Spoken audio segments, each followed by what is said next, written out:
The skies over Earth turned dark as an enormous fleet of alien ships descended from space. These ships were large, shiny, and metallic, reflecting the sunlight in a way that made them look almost otherworldly. The beings aboard these ships called themselves the Krylos, a race that had conquered countless planets across the galaxy. They wasted no time in broadcasting their message to humanity. Through every form of communication, radio, television, internet, they declared that Earth's people must surrender or face complete destruction. Their leader, Commander Vorthal, spoke with cold confidence, claiming that their fleet was invincible. He boasted about their advanced technology, far superior to anything humans could imagine. In Washington, D.C., President Alan Hayes sat in the Oval Office, staring at the live feed of the alien fleet hovering above Earth. His face was tense, his hands clasped tightly together on the desk in front of him. Around him, military leaders and scientists gathered, their expressions ranging from disbelief to outright fear. Among them stood Captain Ryan Carter, a fighter pilot known for his bravery and unconventional strategies. Beside him was Dr. Laura Bennett, a brilliant astrophysicist who specialized in cutting-edge propulsion systems. Both had been summoned to help devise a response to the Krylos' ultimatum. President Hayes leaned forward, breaking the silence. "We need options," he said, his voice steady despite the gravity of the situation. "What can we do to defend ourselves?"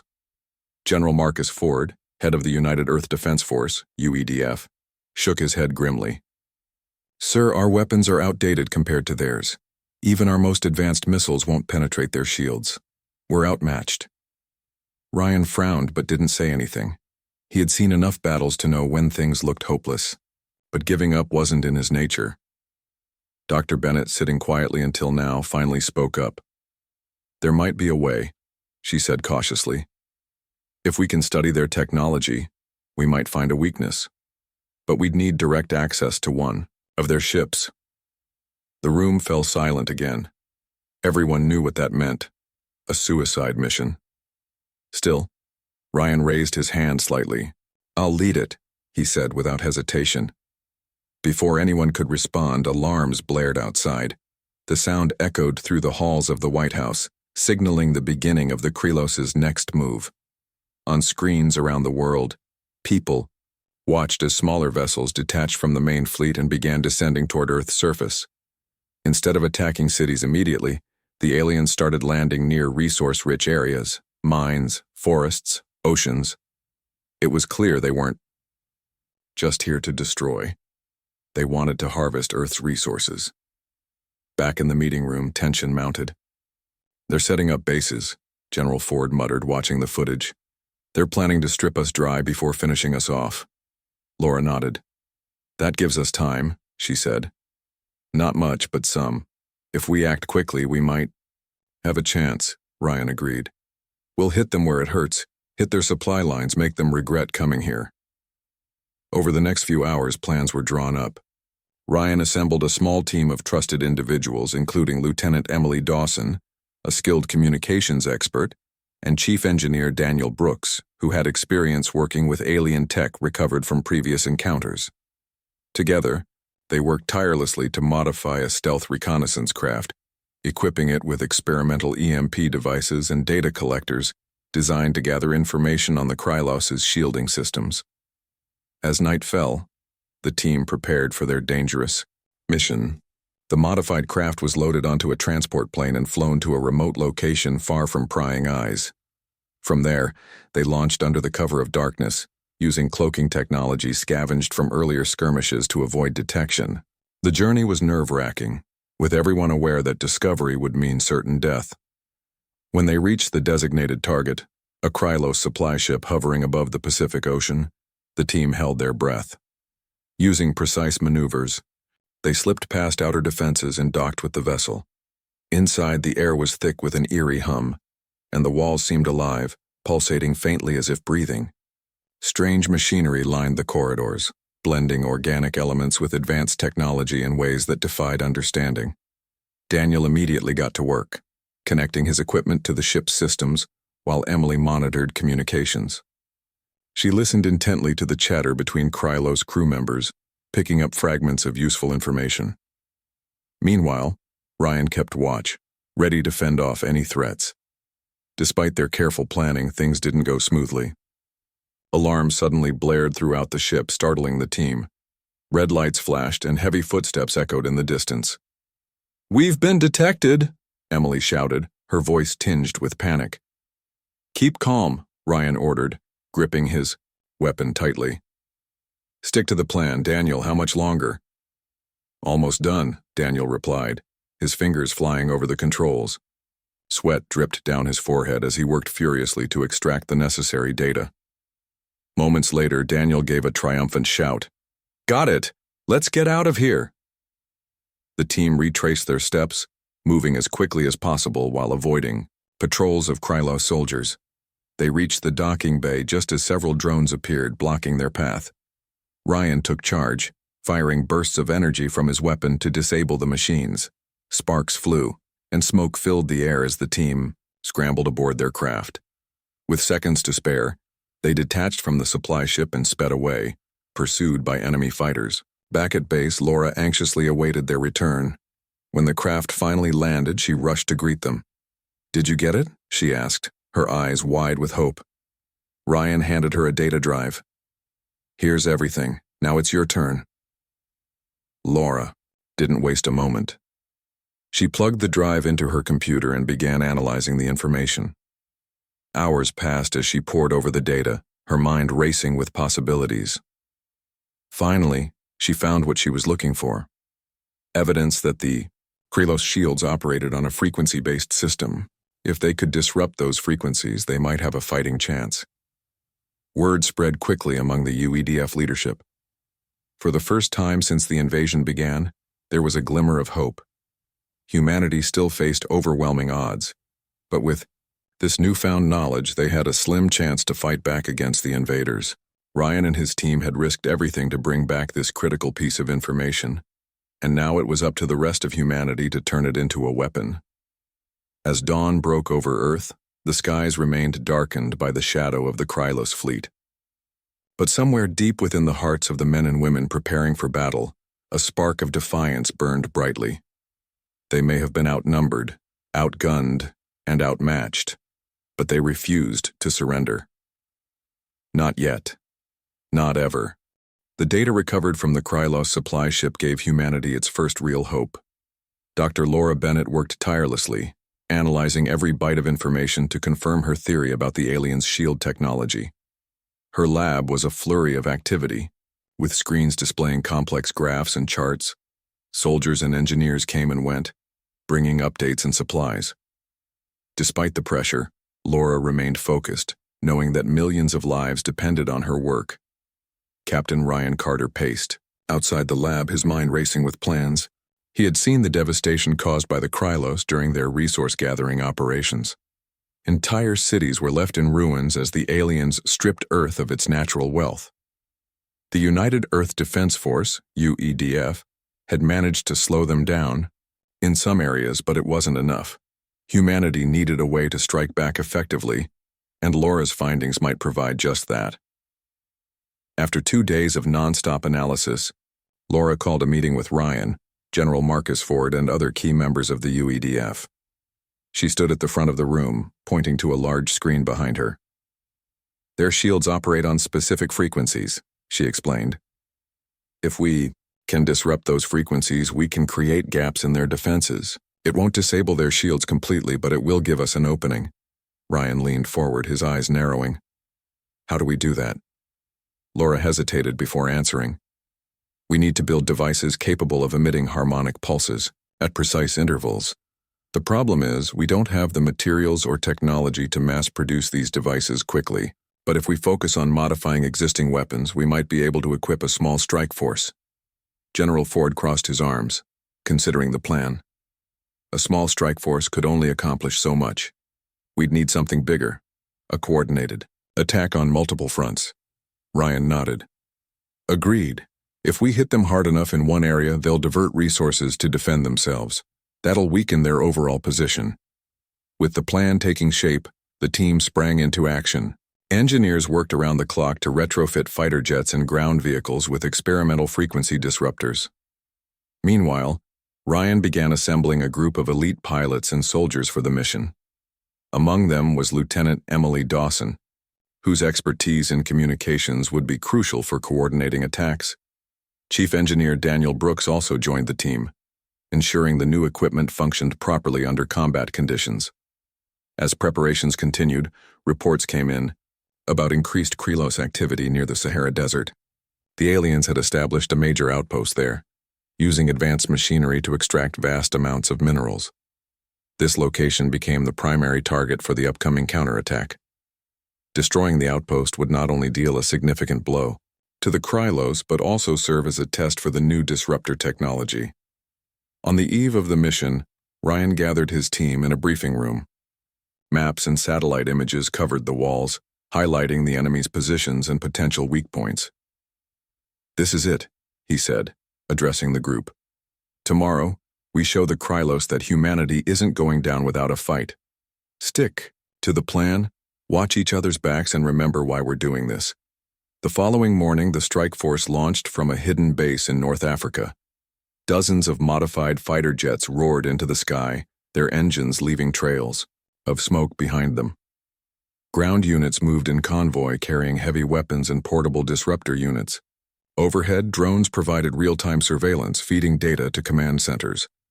When the team reached the outskirts of the Krylos outpost, they encountered the first wave of resistance. Alien drones patrolled the area, scanning for intruders.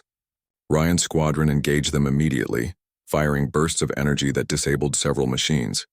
The disruptors proved effective, creating brief openings in the drones' shields. Encouraged by this success, the team pressed forward. Inside the outpost, chaos erupted as human forces breached the perimeter. Explosions rocked the landscape as disruptor-equipped vehicles targeted larger Krylos ships. For the first time since the invasion began, the aliens appeared vulnerable. Their once impenetrable shields flickered and failed under the relentless assault. Lieutenant Emily Dawson coordinated the attack from her position in the command center. Her voice crackled over the comms as she directed fighters to exploit weaknesses in the enemy's defenses. "Sector 3 is clear. Move reinforcements to Sector 5, she shouted, her tone sharp and commanding. Despite the initial successes, the battle was far from over. The Krylos regrouped quickly, deploying reinforcements from nearby ships. Ryan found himself facing off against a squad of heavily armed alien soldiers. He dodged their shots, returning fire with precision. Each kill brought him closer to the central control hub, where he hoped to disable the outpost's main power source. Meanwhile, Daniel Brooks worked frantically to repair damaged equipment. One of the disruptors had malfunctioned during the fighting, leaving a section of the team exposed. Sweat poured down his face as he rewired circuits and recalibrated settings. Finally, the device hummed back to life, giving the soldiers the edge they needed to push forward. Back at the command center, Laura monitored the situation closely. She relayed critical information to Ryan and his team, helping them adapt to changing circumstances. "The Krylos are rerouting power to their shields," she warned. "You need to take out their generators fast." Ryan acknowledged the message and adjusted his strategy. He split his forces, sending half to flank the enemy while the rest held their ground. The maneuver caught the Krylos off guard, allowing the humans to gain valuable ground. Step by step, they closed in on the heart of the outpost. As the battle raged on, Ryan reached the control hub. Inside, he found a massive machine pulsating with energy, the source of the outpost's power. Without hesitation, he planted explosive charges around the device, setting the timer for 30 seconds. As he turned to leave, a Krylos soldier blocked his path. The alien raised its weapon, its glowing eyes fixed on Ryan. Time seemed to slow as Ryan drew his sidearm and fired. The shot hit its mark, and the Krylos collapsed. Breathing heavily, Ryan sprinted toward the exit, counting down the seconds in his head. Outside, the remaining human forces regrouped, watching as the control hub exploded in a brilliant flash of light.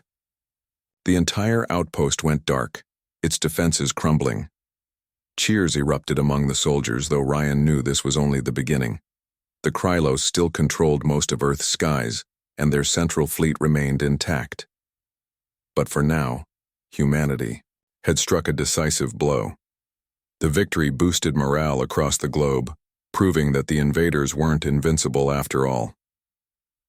In the aftermath, Ryan addressed his team, his voice filled with determination. "We've shown them what we're capable of. But this war isn't over, not by a long shot. Let's keep pushing until we drive them off our planet for good." The Krylos may have underestimated humanity, but they wouldn't make the same mistake twice, and neither would Ryan Carter. The destruction of the Krylos outpost in the Sahara Desert marked a turning point. For the first time, humanity had dealt a significant blow to the invaders. News of the victory spread quickly, igniting hope among people around the world. Cities that had been on the brink of surrender began to resist again. Underground networks of civilians and soldiers worked together to sabotage Krylos operations wherever they could. The United Earth Defense Force, UEDF, used the momentum to launch smaller attacks against alien supply lines, keeping the Krylos off balance. Captain Ryan Carter stood in the command center, staring at a holographic map of Earth. Red markers indicated Krylos positions, while blue ones showed human strongholds. Despite the recent success, the map told a grim story. The aliens still controlled most of the planet's skies, and their central fleet remained untouched. At the heart of that fleet was the Zorathis, the massive dreadnought commanded by Vorthal himself. It was from this ship that the Krylos coordinated their invasion, and it was clear to Ryan that taking it out would cripple their efforts. Dr. Laura Bennett approached him, holding a tablet with updated data. "We've analyzed the frequency disruptors further," she said. "They're more effective than we thought, but they won't work on the Zorathis unless we get close enough to target its core systems." Ryan frowned. Close enough meant flying directly into enemy territory, past layers of smaller ships protecting the dreadnought. It was a suicide mission, but he knew there was no other choice. "We'll need a small team for this," he said. "Fast, quiet, and precise." Laura nodded. "And smart. We can't afford any mistakes." Over the next few days, Ryan assembled his team. Lieutenant Emily Dawson volunteered immediately, her sharp mind and quick reflexes making her invaluable for communications and navigation. Chief Engineer Daniel Brooks also joined, ensuring the disruptors and other equipment functioned perfectly under pressure. They added 2 more members, Sergeant Jake Miller, a seasoned soldier known for his calm under fire, and Corporal Maria Lopez, an expert marksman who had seen action in multiple skirmishes against the Krylos. The plan was risky but straightforward. Using a modified stealth craft, the team would slip past the Krylos fleet's outer defenses and board the Zorathis. Once inside, they would locate the ship's main reactor and plant explosive charges rigged to emit a destabilizing pulse. This pulse would overload the reactor, destroying the dreadnought and crippling the Krylos' command structure.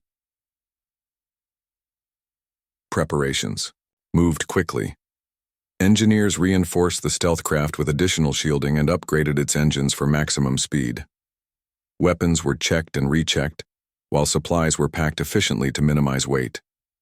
Every detail mattered, as even the smallest oversight could doom the mission. On the night before the launch, Ryan gathered his team in a briefing room. Maps and schematics covered the walls, showing potential routes to the Zorathis and weak points in its defenses. "This is it," Ryan said, looking each member in the eye. "No one will blame you if you step back now, but if you stay, I need your full focus. One mistake and we're all dead." No one hesitated. Each person nodded, their resolve firm. They had trained for this moment knowing the stakes. Humanity's survival depended on them. The mission launched under the cover of darkness. The stealth craft shot into the sky, its engines nearly silent, as it climbed higher and higher. From orbit, the Krylos fleet loomed like a swarm of metallic insects, surrounding the massive form of the Zorathis. The dreadnought was enormous, its surface bristling with weapons and glowing with energy. Getting close to it seemed impossible, but the team pressed on. As they approached, Ryan activated the cloaking device. The craft shimmered briefly before disappearing from sight. Heart rates rose as they navigated through asteroid fields and debris left behind from earlier battles. Alarms blared faintly in the distance, Krylos patrols scanning for intruders, but the team stayed undetected. Reaching the Zarathis, they docked with a maintenance bay located near the ship's outer hull. The airlock hissed open, revealing a dimly lit corridor. The interior of the dreadnought was unlike anything they had encountered before. Organic tendrils snaked along the walls, pulsing with faint light. Strange noises echoed through the halls, a mix of mechanical hums and eerie, almost animal-like growls. "This place gives me the creeps," Maria muttered, gripping her weapon tightly. "Stay sharp," Ryan whispered. "We don't know what's waiting for us." The team moved cautiously, sticking to the shadows. They encountered a group of Krylos workers tending to machinery, their movements mechanical and purposeful. Avoiding detection required patience and precision. When necessary, Maria took aim, firing silent shots that dropped the aliens without alerting others nearby. Emily monitored communications, listening for any signs of increased activity. So far, the Krylos seemed unaware of the intrusion. She guided the team deeper into the ship, following a route that Laura had mapped based on stolen data. Their destination was the reactor chamber, located deep within the Zarathis. Progress was slow but steady. Along the way, they discovered strange artifacts, pieces of technology fused with organic material. Daniel examined one briefly, shaking his head in amazement. "These guys are way ahead of us," he murmured. "If we survive this, we might learn something useful." Finally, after what felt like hours, they reached the reactor chamber. The room was massive, dominated by a towering structure that pulsed with raw energy. Streams of light arced between conduits, creating a dazzling display. Ryan signaled for silence as he surveyed the area. Guards patrolled the perimeter, their weapons ready. "We'll split up," Ryan whispered. "Maria, Jake, keep them busy. Emily, Daniel, and I will plant the charges."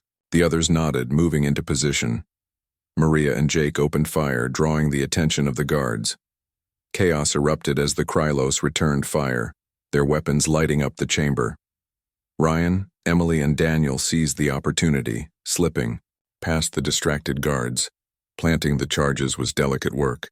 Daniel attached each device carefully, ensuring they were positioned correctly to maximize the destabilizing effect. Sweat dripped down his face as he worked, aware that one wrong move could trigger an early explosion. "Almost done," he muttered, his hands trembling slightly. Meanwhile, Ryan kept watch, his weapon trained on the approaching enemies. Maria and Jake fought valiantly, holding their ground despite being outnumbered. Bullets ricocheted off walls, and sparks flew as energy blasts struck nearby surfaces. The noise was deafening, but Ryan forced himself to concentrate. Finally, Daniel gave a thumbs up. "Charges are set. Let's go." The team regrouped, retreating toward the exit. The timer on the explosives ticked down, giving them just minutes to escape. As they ran, alarms blared throughout the ship. Reinforcements poured into the corridors, forcing the humans to fight their way through. Maria took point, her rifle blazing as she cleared a path. Jake covered the rear, ensuring no one got left behind. Reaching the maintenance bay, they scrambled aboard the stealth craft. Ryan powered up the engines, the ship vibrating as it came to life. Outside, Krylos soldiers closed in, firing wildly. The craft lifted off, dodging shots as it sped away from the Zarathis. Behind them, the dreadnought shuddered violently. A massive explosion tore through its core, sending shockwaves rippling outward. The Zarathis broke apart, its pieces drifting lifelessly in space. Cheers erupted inside the craft as the team watched the destruction unfold, but their celebration was short-lived. Ahead of them, the remnants of the Krylos fleet turned toward the fleeing humans, determined to avenge their loss. Ryan gripped the controls tightly, knowing the battle wasn't over yet. The stealth craft raced through the void of space, its engines screaming as Captain Ryan Carter pushed the ship to its limits. Behind them, the remnants of the Krylos fleet turned their attention to the fleeing humans. The destruction of the Yao, Zarathis had thrown the aliens into chaos, but it also ignited a fury within them. Dozens of ships broke formation, accelerating toward the small craft with deadly intent. Inside the cockpit, tension was thick. Lieutenant Emily Dawson monitored the radar, her voice steady despite the rising alarm in her chest. "They're gaining on us," she reported. 3 cruisers and at least 6 fighters closing fast. Ryan's knuckles whitened as he gripped the controls. "Hold tight," he said, his tone firm but calm. "We're not done yet."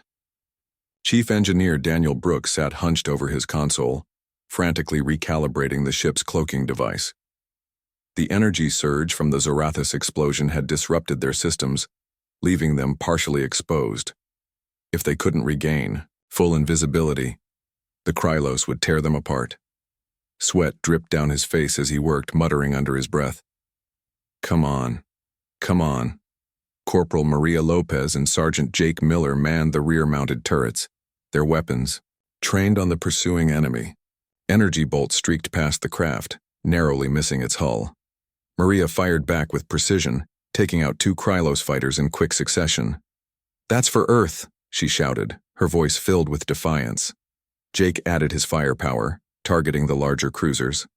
His shots glanced off their shields, but the distraction gave Ryan precious seconds to maneuver. The captain zigzagged through debris fields using chunks of rock and metal as cover. Each evasive move bought them time, though the gap between hunter and prey continued to shrink. Finally, Daniel let out a triumphant shout. "Cloaking's back online," he announced. With a flick of a switch, the stealth craft shimmered and vanished from sight. For a moment, there was silence as the Krylos ship scanned the area, their sensors confused by the sudden disappearance. Ryan didn't waste the opportunity. He angled the craft downward, diving into a dense asteroid field nearby. The jagged rocks provided natural camouflage, making it nearly impossible for the enemy to track them. Still, the danger wasn't over. The Krylos dispatched scout drones to comb the field, their glowing eyes scanning every shadow. "We need to lose them completely," Ryan said, glancing at Emily. "Any ideas?" Emily studied the radar, her mind racing. Then she pointed to a cluster of asteroids ahead. "There's a gravitational anomaly near those rocks. If we can slip into it, we might be able to ride it out of range." Ryan nodded. It was risky. The anomaly could just as easily crush them. But staying put meant certain death. He adjusted course, weaving between the asteroids until they reached the edge of the anomaly. A swirling mass of energy surrounded them, pulling at the ship like an invisible tide. Alarms blared as the craft struggled to maintain stability. "Hold on," Ryan yelled, gripping the controls tighter. The team braced themselves as the ship lurched forward, caught in the grip of the anomaly. For several terrifying moments, they were tossed around like leaves in a storm. Then, with a sudden jolt, they emerged on the other side, far beyond the reach of the Krylos fleet. The radar screen showed nothing but empty space behind them. Emily exhaled deeply, relief washing over her. "We lost them," she said softly. No, one spoke for a long moment. They simply sat in stunned silence, absorbing what they had just accomplished. Against all odds, they had infiltrated the heart of the Krylos fleet, destroyed their command ship, and escaped alive.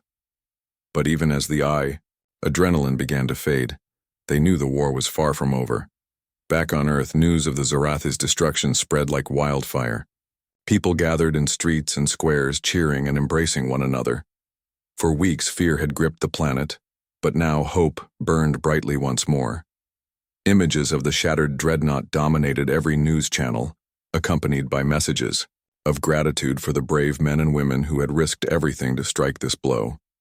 At UEDF headquarters, President Alan Hayes addressed the nation. Standing before a podium flanked by military leaders, he spoke with quiet determination.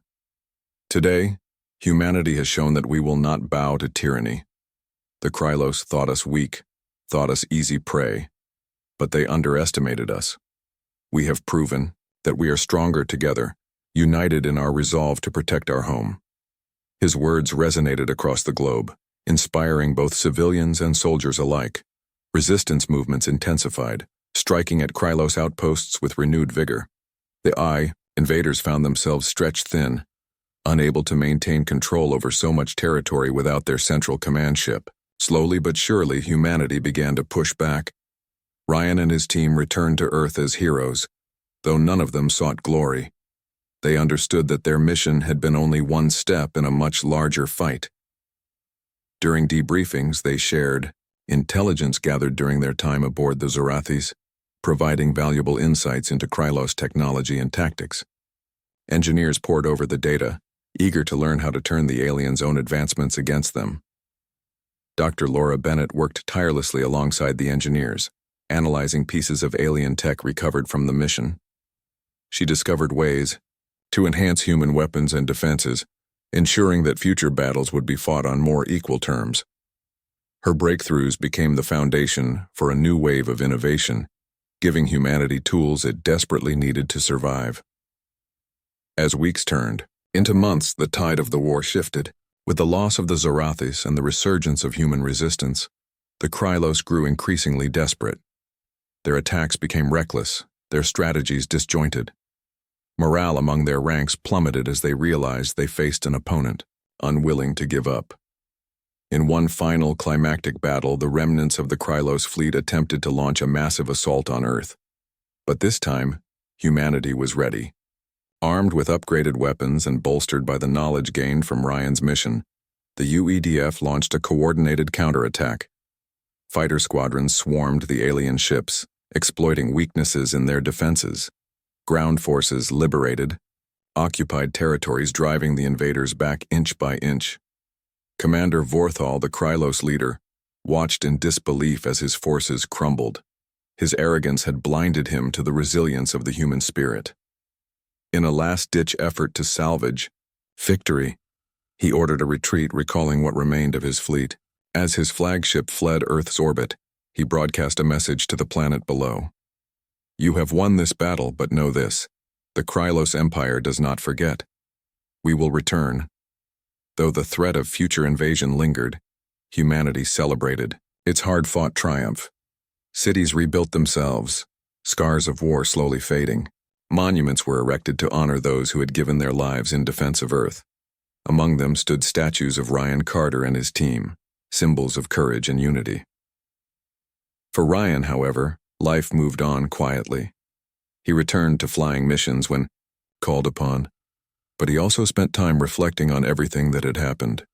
One evening, standing on a hill overlooking a city bathed in golden sunlight, he thought about the sacrifices made and the bonds forged during the darkest days. Beside him, Emily joined him, holding a cup of coffee. "We did good," she said, breaking the silence. Ryan nodded, a faint smile crossing his face. "Yeah, we did. But let's not forget why we fought. This planet, our home, it's worth protecting, no matter what comes next." And with that, they stood together, watching as the sun dipped below the horizon, painting the sky in hues of orange and red. Humanity had proven itself capable of greatness, even in the face of overwhelming odds. Whatever challenges lay ahead, they would face them together, united by the unbreakable will to endure. The war against the Krylos had ended, but its scars remained etched deeply into Earth's landscape and psyche. Cities once reduced to rubble were slowly being rebuilt, their skylines rising again like phoenixes from ashes. The people of Earth worked tirelessly, determined to reclaim what had been lost. Yet even as construction crews hammered away and farmers replanted fields, there was an underlying tension in the air. Everyone knew the Krylos' parting words: "We will return." Those 5 simple words weighed heavily on humanity, a constant reminder that peace might only be temporary. Captain Ryan Carter found himself caught between 2 worlds. On one hand, he was hailed as a hero, his face appearing on news broadcasts and posters celebrating Earth's victory. Children looked up to him, soldiers sought his advice, and politicians invited him to ceremonies honoring the fallen. But on the other hand, Ryan felt uneasy about the attention. He didn't see himself as extraordinary. He was just a man who had done his duty. What haunted him most were the faces of those who hadn't come back. Friends, comrades, strangers, whose lives had been cut short in the fight for survival. One afternoon, Ryan visited a memorial wall erected near the ruins of New York City. The structure stretched for miles, inscribed with the names of every person who had died during the invasion. Families gathered there daily, leaving flowers or lighting candles in memory of loved ones. Ryan stood quietly, tracing his fingers over a few familiar names. Lieutenant Sarah Dawson, Chief Engineer Daniel Brooks, Sergeant Jake Miller, all heroes who had given everything so others could live. As he turned to leave, a young boy approached him, holding a toy spaceship. "Are you Captain Carter?" the boy asked, his eyes wide with awe. Ryan knelt down, smiling gently. "I am. What's your name?" "Ethan," the boy replied proudly. "My dad says you saved us all." Ryan hesitated, unsure how to respond. Finally, he said, "Your dad is wrong. It wasn't just me. It was everyone. Every soldier, every worker, every family hiding underground while the fighting happened. We did it together." Ethan nodded solemnly, clutching his toy tighter. "Will they come back?" he asked after a moment. Ryan sighed, glancing at the horizon where skyscrapers were beginning to rise again. "Maybe, but if they do, we'll be ready." Meanwhile, Dr. Laura Bennett continued her work in secret laboratories buried deep beneath the Earth's surface. Her focus had shifted from analyzing Krylus technology to developing new defenses for the future. She believed wholeheartedly that humanity couldn't afford to grow complacent. The Krylus weren't the only threat out there. Space was vast, and Earth's emergence as a galactic player meant other dangers might lurk beyond the stars. Laura spent long hours poring over data, running simulations, and testing prototypes. One breakthrough came when she discovered how to adapt the frequency disruptors used against the Krylus into portable devices small enough for individual soldiers to carry. These handheld units could temporarily disable alien shields, giving human forces a critical edge in any future encounters. Another project involved reverse engineering pieces of organic material recovered from the Zarathus. Laura theorized that understanding how the Krylus fused biology with technology could unlock advancements in medicine and energy production. Despite her progress, Laura often felt isolated. Most of her colleagues had returned to civilian life, eager to leave the horrors of war behind. But she couldn't bring herself to stop working. Each discovery felt like another layer of protection for Earth, another safeguard against whatever might come next. Late at night, alone in her lab, she sometimes allowed herself to wonder if humanity was truly prepared for the challenges ahead. Were they strong enough? Smart enough? United enough? Across the globe, communities began to rebuild not just physically, but emotionally. Support groups formed for those struggling with trauma, offering safe spaces to share stories and heal. Schools reopened, teaching children not only math and science but also lessons about resilience and cooperation. Art flourished as painters, writers, and musicians channeled their experiences into works that captured both the darkness and the light of humanity's struggle. In Los Angeles, a mural took shape along a crumbling highway wall.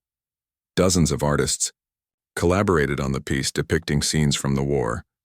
Soldiers charging into battle, civilians huddled in shelters, scientists working late into the night. At the center of the mural stood a single figure, a silhouette of a human reaching toward the stars. Below it, bold letters spelled out a message: "We are stronger than fear." Maria Lopez, now retired from active duty, helped organize community events aimed at fostering unity. Having lost many friends during the war, she understood the importance of connection. She led workshops where survivors shared skills, from gardening to carpentry, ensuring that no one had to face hardship alone.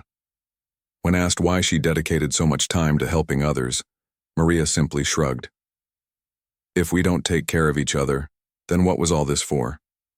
As months passed, governments around the world began implementing changes to prevent such devastation from happening again. International borders blurred as nations recognized the need for global cooperation. A new organization, the Earth Defense Alliance, EDA, replaced the UEDF, tasked with monitoring space for potential threats and coordinating planetary defense efforts. Its leaders included representatives from every continent, ensuring diverse perspectives shaped decision-making. President Alan Hayes played a key role in shaping the EDA's mission. In speeches, he emphasized the importance of looking outward rather than inward. "For too long we focused on our differences," he told a crowd gathered outside United Nations headquarters. "But when faced with extinction, we realized something profound. We are all Earthlings first. That realization must guide us moving forward." Under the EDA's leadership, resources poured into space exploration programs. Satellites equipped with advanced sensors scanned the skies for signs of activity. Research stations were built on the Moon and Mars, serving as early warning systems should another alien fleet approach. Humanity was no longer content to wait. Passively, it sought to understand the universe and protect itself within it. Back home, Ryan found solace in routine. He flew patrols occasionally, keeping watch over Earth's skies, but he also spent time mentoring younger pilots. Teaching became a way for him to honor those who had taught him, passing down knowledge and values to the next generation. During training sessions, he stressed the importance of teamwork and adaptability, reminding cadets that bravery wasn't about being fearless, but about acting despite fear. One evening, as Ryan walked through a park lit by string lights, he spotted Emily Dawson sitting on a bench. They hadn't seen much of each other since the war ended, though they exchanged messages regularly. Approaching her, he noticed she held a sketch pad, her pencil moving swiftly across the page. "Drawing again?" Ryan asked, sitting beside her. Emily smiled, showing him her work. It was a picture of Earth from space surrounded by stars. "Just trying to capture how beautiful it looks from above," she said. "Sometimes I think we forget how lucky we are to have this place." Ryan nodded, gazing at the drawing. "Yeah, we do. And maybe that's why we fought so hard, to remember." They sat in comfortable silence, watching families stroll by and children play on swings. For the first time in years, Ryan felt a sense of peace, not because he believed danger was gone, but because he trusted humanity would rise to meet it. Later that night, as Ryan lay in bed staring at the ceiling, he thought about the road ahead. Challenges undoubtedly awaited, perhaps even greater ones than before. But he also knew that humanity had proven its strength time and again. Together, they had faced despair and emerged victorious. Whatever came next, they would face it head-on, united by the unshakable belief that Earth was worth fighting for. And with that thought, Ryan closed his eyes, letting sleep claim him. Outside, the stars shone brightly, silent witnesses to humanity's enduring spirit.